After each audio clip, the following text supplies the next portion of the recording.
How's it going, everyone? Blueknight here, and welcome back to another episode of the Q&A Roundtable. Yes, I know, I've been meaning to do this for quite a long time. The last time I announced that this was going to be happening, it didn't work out because the entire schedule got screwed up. So basically, I'm making up for that last time, this time, before everything starts to get crazy again with Summer Game Fest, E3 2021, both of which happening this Thursday, and then Ratchet & Clank Rift Apart releasing on June 11th, alongside the Sly Cooper Funko Pop releasing on the same day, which sold really well, by the way. It sold out in Canada within just a few hours of it becoming available, and GameStop in the US, the Sly Cooper Funko is a bestseller item. Now, if that doesn't show Sony how strong the fanbase for Sly still is, then I don't know what will.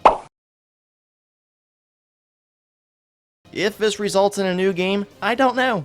But it would be really nice if we do get a new game out of this, or if a new game gets announced at Summer Game Fest, which, like I said in the last video, don't get your hopes too high on that. So without further ado, let's go ahead and answer the questions that you guys left for me under my community post announcing this Q&A session. And the first question comes from Gabe Monty. Are we going to get information about the upcoming Sonic games and Sly Cooper's future, including Sly 5? Well, I kinda already partially answered the Sly Cooper part of the question, because with the release of the Sly Cooper Funko Pop, it could be hinting that Sly Cooper could appear at Summer Game Fest. Since Sony is not attending E3 2021, that's why I have some hope that if anything happens, it'll be at Summer Game Fest. So we'll just have to wait and see how that goes. As for the upcoming Sonic games, well, if you're referring to Sonic 2022 or Sonic Rangers, as Sega themselves accidentally leaked in one of their press releases, I think we're going to see something for Sonic Rangers at Summer Game Fest, and quite possibly E3 2021 because Sega is attending both events. So yeah, we'll have to see how that goes, but I'm really hoping it's an open world game where Sonic can just boost around and go from one place to the other really fast. That would really be a dream come true, because I've always wanted to see what an official open world Sonic game would be like, with the boost formula, of course. The next question comes from Super Dash. Would you expect another Ratchet & Clank game in the future after Rift Apart? Well, we kinda already do have a new game in the works, and that's Among Us. No, I'm just kidding. That's not an official Ratchet & Clank game, that's just a collab. Well, that and Ratchet & Clank's collab appearance in Fall Guys, which just got leaked recently. But seriously, the future of the Ratchet & Clank series in terms of story really depends on how Rift Apart ends. And I don't know the ending just yet, but be aware that spoilers are popping up because Amazon done goofed and accidentally sent out a few copies early. Now yes, reviews are going to start popping up for the game on the 8th as expected, which by the time this video comes out, the reviews for the game would have already been out. But on the other hand, Insomniac Games does seem like they have plans in place to celebrate the series' 20th anniversary, with James Stevenson talking about it on the PlayStation blog. But if anything, I'm going to take it we're not going to get much more than ports of the original PS2 series and the future saga from the PS3 era. That is the most I can see them doing for the 20th anniversary, and honestly, that'd be the best way to celebrate if you ask me. And wishful thinking, if Ratchet & Clank Rift Apart somehow wins Game of the Year, we could see a Game of the Year edition for the game, but I really wouldn't know what it would include, because as far as I know, there's no DLC or anything like that being announced for the game. So yeah, I'm glad Ratchet & Clank is getting so much attention from Sony, and who knows what's in store for Ratchet & Clank.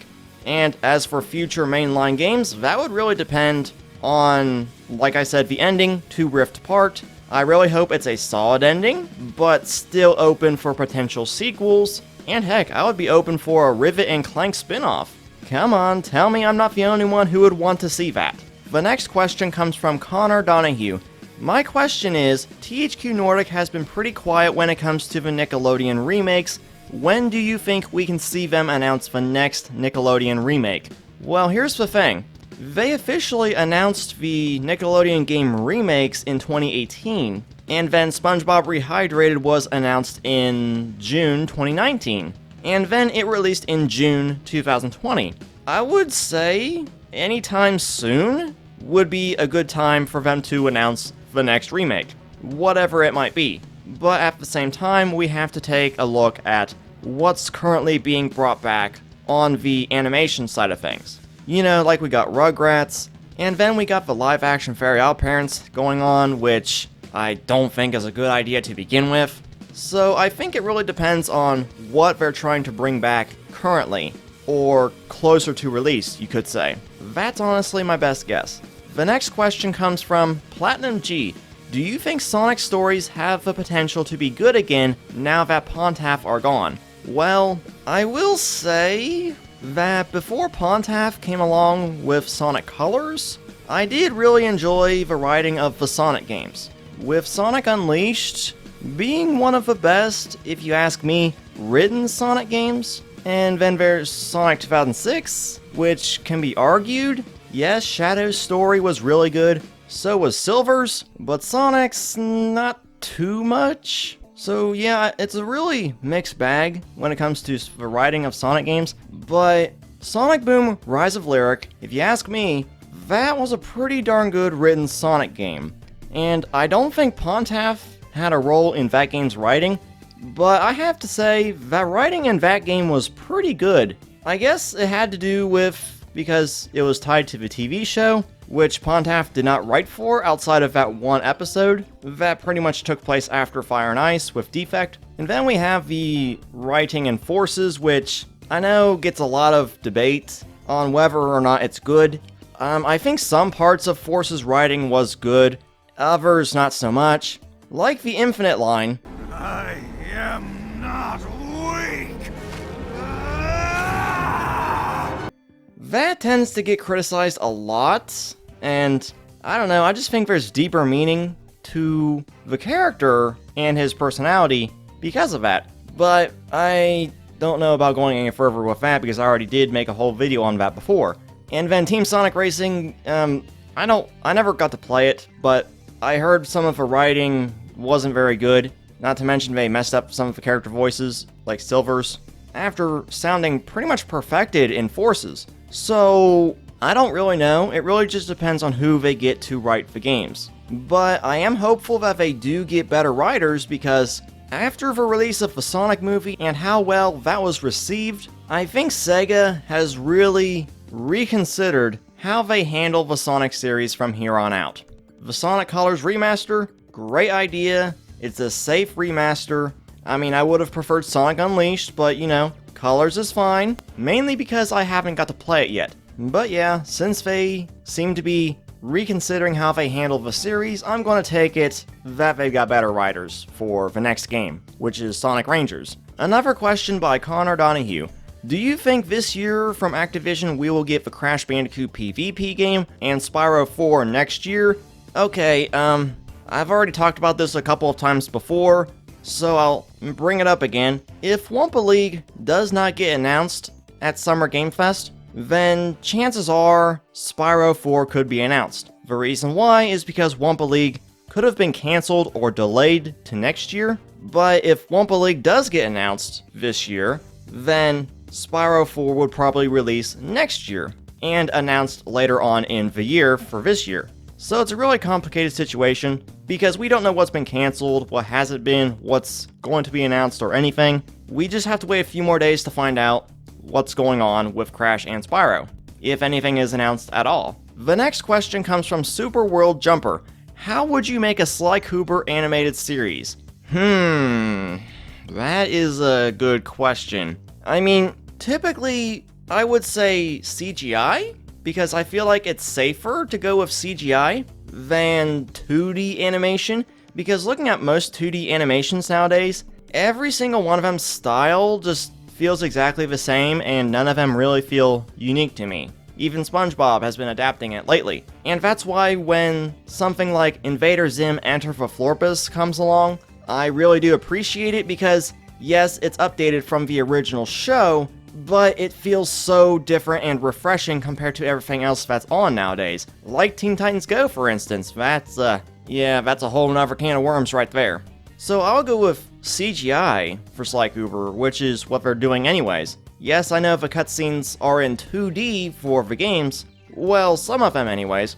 I would imagine the Sly Cooper show that's currently being worked on, even though it's 3D, I'd imagine that it'll have 2D sections sprinkled in here and there. As for it being strictly episodic or overarching, I would say overarching because Sly Cooper, that's pretty much the point of the Sly stories. They all have an overarching story for a reason. I mean, you play the game in episodes, and it all builds up to the finale. Now, yes, you can have some filler episodes here and there, like all shows would, but it would almost be entirely overarching. And yes, you would have the new characters and stuff like that, but also plenty from the games. But as for the plot or anything like that, I'm not that good at that kind of thing, so I'll just leave it at that. But if this was a Ratchet & Clank question, I could have probably gave a better idea on the story aspect of what I would expect for the next game, but Rift Apart is already kinda meeting my expectations with an idea that I had. The next question comes from Beat Drop Boys. Do you think we could ever see an online multiplayer mode for Ratchet & Clank for future games? Well, here's the thing. Insomniac Games seems to have ditched the whole multiplayer aspect of the Ratchet & Clank series. Yes, All For One and Full Frontal Assault did have multiplayer modes, as well as Up Your Arsenal and Deadlocked from the PS2 era, but other than that, the Ratchet series has been pretty much a single-player experience. And I think Insomniac Games wants to focus on the more single-player experience, and I think that's where the Fall Guys and the Among Us collabs are coming in. They're not official Ratchet & Clank games, but they are multiplayer games. It's just they don't play like Ratchet & Clank. They're just cosmetics to the existing game, and those cosmetics happen to be Ratchet & Clank themed, which I'm okay with. And actually, if the opportunity arises, I think I'm going to do a Ratchet & Clank / Among Us collab video with some Ratchet & Clank members of the YouTuber community, just for a fun collab video. But we still gotta see how that goes. The next question comes from Breeze Ayala. I hope I pronounced that correctly. What are your thoughts on Sonic Colors Ultimate? Well, I am really excited for Sonic Colors Ultimate because I've never played Sonic Colors before. Yes, I'm aware of the writing. Yes, we did get the no copyright law in the universe joke. That was pretty good. But other than knowing the story, I have never played the game before. I've played Lost World on the 3DS, which included the Wisps, and Forces, which also included the Wisps, but never the original game that started it all. Yes, I did play Generations, which was the closest I ever had to playing the original Colors, but this is the full experience for me, and I'm really excited to play it, and just for the bonuses, I might go with the Digital Deluxe Edition. As for the new Sonic game, do you think Sega will show more at Summer Games Fest / E3? Well, I kinda already answered this a little bit earlier, so I'm gonna move on to the next question. Lastly, do you think we'd ever see another crossover between Sly, Jack, and Ratchet again, like in PlayStation Move Heroes and PlayStation All-Stars? Well, here's the thing. PlayStation Move Heroes had the opportunity to properly bring together these three franchises and have a really good game, but instead they settled for a minigame collection that didn't really feel like each of a respective series, if you know what I mean. And on top of that, they made it for the PlayStation Move, which probably wasn't the best move. Yes, I understand, the PlayStation Move just released and they had to do something to give some spotlight to it. And the package just wasn't very good. But PlayStation All-Stars, that was a much better idea. It really suited well, and they even bothered to acknowledge Naughty Dog's and Insomniac's rivalry, well, not really rivalry, with Jak and Daxter and Ratchet & Clank, because it's kind of like a throwback to Crash Bandicoot vs. Spyro the Dragon, which were Naughty Dog's and Insomniac's series respectively, and I thought that was really cool. And Sly Cooper with Nathan Drake, both of which are thieves, okay, pretty good matchup. But unfortunately, Sony didn't really think there was much more investment to be made with the game. I don't really know the history behind it, but I would really like to see PlayStation All-Stars Round 2, simply because of all the new series and characters that were introduced to the PlayStation brand long since the first game release. I mean, we have Horizon Zero Dawn, we have Spider-Man, we have Rivet from Ratchet and Clank Rift Apart, okay, there's Returnal, and a couple other IPs that I can't think of right now, that would make solid additions to a sequel to PlayStation All-Stars Battle Royale. And of course throw in Sly Cooper because, yeah, you gotta have Sly Cooper in there. Next question comes from Ronald Z. Cowboy Coyote.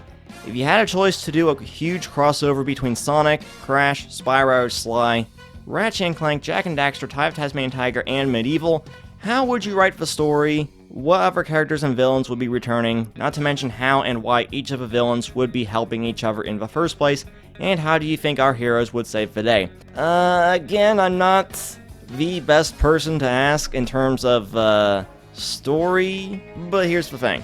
If a crossover between all those series did happen, which I don't know if it'll ever happen because of all the licensing and different companies and whatnot, I would say just do a whole Nicktoons Unite thing, but yeah, basically just another Nicktoons Unite thing.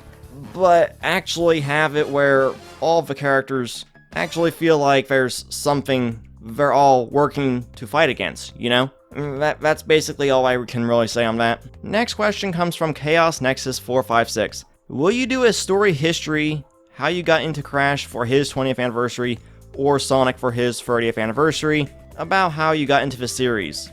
Well, I don't really think that really deserves a video on its own. I think a quick mention in a video is fine enough, because I've already done that with Ratchet and Clank a couple of times before. I kind of already did the same thing with Spyro for Spyro Community Day, so yeah, I don't really think a video like that is really worth my time. I don't know, maybe I'll change my mind down the road. And Chaos Nexus' other question, how would you feel a Sonic and Mega Man crossover for Sega to bring Capcom to adapt the comics? I somewhat caught what you're talking about, but I think I know what you're talking about. Well, Sonic and Mega Man already did crossover with the crossover comics with Archie. Since they're under IDW now, I don't know how that's going to work out if they ever decided to do it again, so we'll just have to wait and see how that goes. Next question comes from Ejar Sarawar, I hope I didn't pronounce that wrong.